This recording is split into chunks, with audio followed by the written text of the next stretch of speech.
এবং গোল্ড পাচ্ছেন তিশা। অতিথি মহোদয়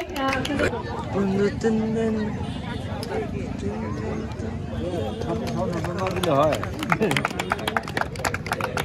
পাবে কিন্তু ওয়ার্ল্ডে কম্পিটিশন করে আমরা দেখতে পাচ্ছি দিদি তো হঠাৎ করে বিয়ে করে ফেললো নিজের দিদি। এখন মনে করেন এত কষ্ট করে আমরা সবাই করতালি দিয়ে তাদেরকে অভিনন্দন জানাই, শুভকামনা তোমাদের সকলের জন্য। এই পর্যায়ে পুরুষ একক